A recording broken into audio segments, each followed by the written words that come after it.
Hello guys, आज हम discuss करेंगे डिप्लोमा फर्स्ट ईयर का chapter 3 import of drug topic है। ये ड्रग एंड कॉस्मेटिक का। देखते हैं होता क्या है इंपोर्ट ऑफ ड्रग। इंडिया के अंदर जितनी हमारी ड्रग और कॉस्मेटिक है उनके इंपोर्ट को drug and cosmetic act 1940 and rule 1945 से रेगुलेट करता है। यानी इंडिया के अंदर जो हमारी ड्रग यानी ड्रग और कॉस्मेटिक यानी कॉस्मेटिक का सामान इंपोर्ट किया जाता है, इंपोर्ट मतलब बाहर से हम लोग ले रहे हैं, उन सबको रेगुलेट कौन करता है? Drug and cosmetic act. Then क्या है? द ड्रग एंड कॉस्मेटिक जिनके इंपोर्ट पर कोई प्रतिबंध नहीं लगाया गया है उनको एक लाइसेंस अथॉरिटी के अंडर में इंपोर्ट किया जा सकता है।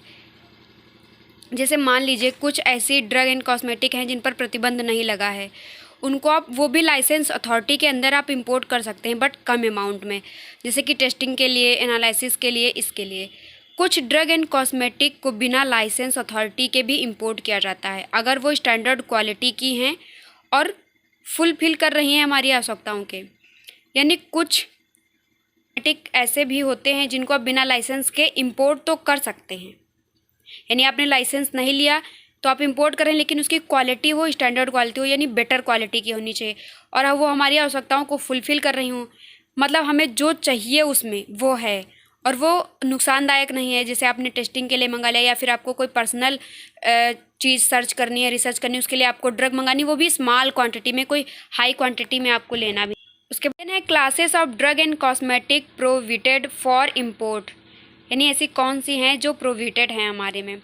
यदि ड्रग स्टैंडर्ड क्वालिटी का नहीं है तो उसे इंडिया में इंपोर्ट नहीं किया जा सकता। यानी हम जो ड्रग मंगा रहे हैं उसकी क्वालिटी अच्छी नहीं है तो वो इंपोर्ट नहीं की जाएगी। एनी मिस ब्रांडेड और स्पूरियस ड्रग का इंपोर्ट नहीं कर सकते। यानी जो भी स्पूरियस मिस ब्रांडेड ड्रग हैं वो भी इंडिया में एक्सपोर्ट नहीं की जाएंगी। स्पूरियस जो होती हैं वो हानिकारक होती हैं, मतलब और जो मिस ब्रांडेड होती है उसके ब्रांड यानी ख़राब होता है, उसका लेबल पैकेजिंग अच्छा नहीं होगा, ड्रग का थेराप्यूटिक इफेक्ट भी अच्छा नहीं होगा। स्पूरियस भी वैसी ही होती हैं।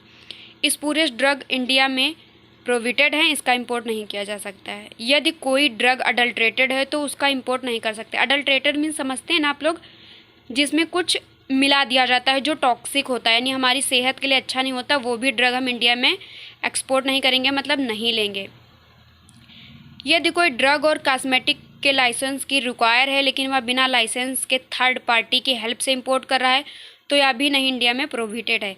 आप समझ रहे होंगे, जैसे कई लोग होते हैं वो ड्रग लेना चाहते हैं बट लाइसेंस में उनको ज़्यादा पैसा देना पड़ रहा है तो वो थर्ड पार्टी के थ्रू अपना सिस्टम बना के ले लेते हैं, तो वो भी नहीं करना, क्योंकि उस पर पकड़े जाने पर आपको सज़ा भी हो सकती है। ऐसी कोई कॉस्मेटिक है जिसके अंदर कोई हार्मफुल इंग्रेडिएंट प्रेजेंट हो जो अनसेफ हो तो उसको इंपोर्ट नहीं कर सकते। यानी ऐसे हम कोई भी ड्रग ले रहे हैं उसके जो इंग्रेडिएंट उसमें प्रेजेंट हैं ड्रग में, उसमें भी अगर कोई ऐसा सब्सटेंस मिला है जो हमारी हेल्थ को हार्मफुल सब्सटेंस मिले हैं और वो हमारी हेल्थ को अच्छा इफेक्ट नहीं दे रहे हैं, बैड इफेक्ट कर रहे हैं, तो उसको भी इंडिया में हम इंपोर्ट नहीं कर सकते हैं। ड्रग ना अच्छे तरीके से पैकेज हो, ना अच्छे तरीके से लेबल हो, तो उसको भी इंडिया में इंपोर्ट नहीं किया जा सकता है। कोई भी ड्रग और कॉस्मेटिक के इंपोर्ट को प्रतिबंध लगा हुआ है तो वह भी प्रोहिबिट। यानी अगर कोई ड्रग हमारी कॉस्मेटिक पहले से उस पर प्रतिबंध लगा है कि ये इंडिया में इंपोर्ट नहीं हो सकती है तो उसको तो इंपोर्ट करना ही नहीं है।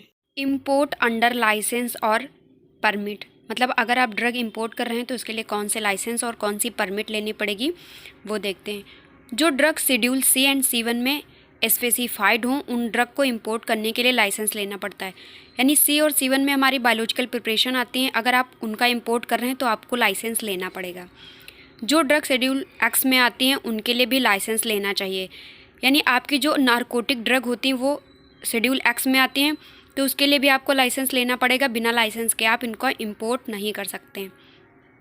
कुछ ऐसी ड्रग होती हैं जिनको मैं स्मॉल क्वांटिटी में मंगा रहे हैं एग्जामिनेशन के लिए, टेस्टिंग के लिए, एनालिसिस के लिए, इनका भी हमें लाइसेंस लेना पड़ता है तभी हम मंगा सकते हैं। कुछ ड्रग ऐसी हैं जिनको हम अपनी पर्सनल यूज के लिए मंगा रहे हैं जो RMP के द्वारा प्रिस्क्राइब की जाती हैं। यानी जो RMP प्रिस्क्राइब करेगा उसको भी आप मंगाएंगे तो भी वो आपको स्मॉल अमाउंट में मिलेंगे। आप पर्सनल यूज के लिए मंगा रहे हैं उसके लिए भी आपको लाइसेंस मिलेगा जब ये लिख देगा, प्रिस्क्राइब कर देगा।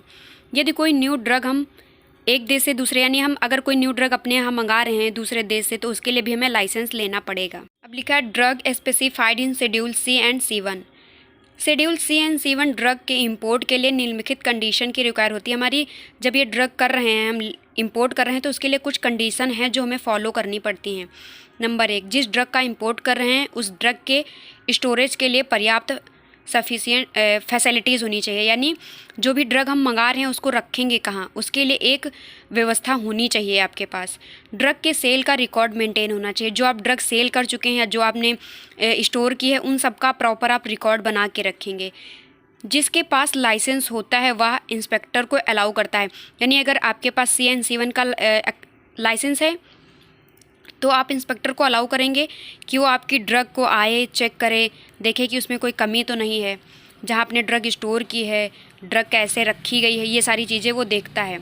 इंस्पेक्टर हमारी ड्रग के रिकॉर्ड को चेक करता है। जो हमारा ड्रग इंस्पेक्टर होता है वो क्या करेगा, भाई आपकी ड्रग कितनी है, कहाँ से ली, क्या है, वही सारी चीज़ें चेक करेगा। स्टोरेज प्रॉपर है कि नहीं, अगर उसको फ्रीज़ में रखना है तो वो फ्रीज़ में रखी है कि नहीं रखी है। और ड्रग का सैंपल लेते हैं टेस्टिंग के लिए, और जो आपका ड्रग का सैंपल है वो ले लेते हैं टेस्टिंग के लिए अगर कोई फॉल्ट होता है तो। देन है drug specified in schedule x. यानी शेड्यूल एक्स में क्या होगा, शेड्यूल एक्स की ड्रग के इंपोर्ट के लिए फॉलोइंग कंडीशन रिक्वायर होती है। यानी इसके लिए भी आपको कुछ कंडीशन बनाई गई हैं गवर्नमेंट के द्वारा जो आपको माननी ही पड़ेंगी।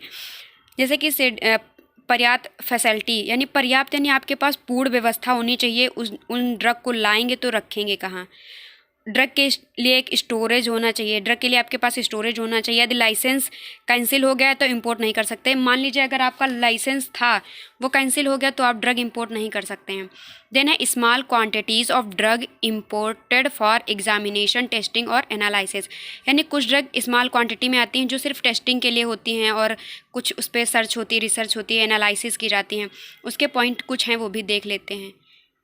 इम्पोर्टेड ड्रग का रिकॉर्ड मेंटेन करना। जो भी ड्रग है हमारे पास उसका प्रॉपर मेंटेन रिकॉर्ड होना चाहिए जिससे कि अगर उसका यूज हो तो हम आसानी से देख सकें। जिस डेट को ड्रग इंपोर्ट की गई थी, मैन्युफैक्चर का नाम और ड्रग की क्वालिटी का रिकॉर्ड भी मेंटेन रखना। जैसे आपने जिस डेट को ड्रग ली है उस डेट से और किसने मैन्युफैक्चर की है, उसकी क्वालिटी क्या है, मतलब आपको एक ड्रग का पूरा बायोडाटा रिकॉर्ड बना के अपने पास रखना है।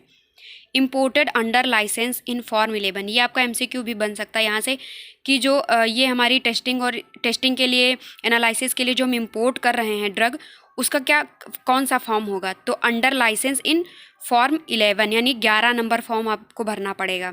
देन हमारा आता है ड्रग फॉर पर्सनल यूज। ये पढ़ चुके, ये थोड़ा थोड़ा को रिलेट भी कर सकते हो, इसमें ये चीज़ें रिपीट हो जाती हैं। ड्रग फॉर पर्सनल यूज, जिस ड्रग को हम अपने पर्सनल यूज के लिए मंगा रहे हैं वह ड्रग RMP यानी रजिस्टर्ड मेडिकल प्रैक्टिशनर के द्वारा प्रिस्क्राइब होनी चाहिए। अगर मेडिकल प्रिस्क्राइबर अगर आपको ड्रग प्रिस्क्राइब करता है तभी आप उसको अपने पर्सनल यूज के लिए मंगा सकते हो, वो भी स्मॉल क्वांटिटी में, बहुत हाई क्वांटिटी में नहीं। एक बार में 100 डोज ही इंपोर्ट कर सकते हैं। अगर आप मंगा रहे हैं तो आप एक बार में 100 डोज ड्रग ही मंगा सकते हैं। लाइसेंस के साथ में इसके लिए फॉर्म नंबर 12 और फॉर्म नंबर 12 भी अप्लाई करना पड़ेगा। जैसे आप ये ड्रग मंगा रहे हैं उसके लिए आपको लाइसेंस भरना पड़ता है, फॉर्म नंबर 12 और अप्लाई करते हैं आप 12 में तो 12B में आपको मिल जाता है ये। एनी न्यू ड्रग इंपोर्ट, तो न्यू ड्रग इंपोर्ट के लिए क्या है, लाइसेंस की रिक्वायरमेंट होती है। सबसे पहले तो अगर कोई आप ड्रग मंगा रहे हैं तो आपके पास प्रॉपर लाइसेंस होना चाहिए। प्रोडक्ट की क्वालिटी, प्यूरिटी और स्ट्रेंथ के प्रॉपर डॉक्यूमेंट और रिकॉर्ड मेंटेन होना चाहिए। यानी जो भी आप ड्रग ले रहे हैं उसकी क्वालिटी एकदम स्टैंडर्ड क्वालिटी का ड्रग होना चाहिए। प्यूरिटी यानी उसमें कोई भी प्रकार का मिलावट ना हो। स्ट्रेंथ वह मजबूत हो यानी इफेक्टिव हो। प्रॉपर डॉक्यूमेंट आपके रिकॉर्ड, जब सारे डॉक्यूमेंट रिकॉर्ड रहेंगे तो आप मंगा सकते हैं।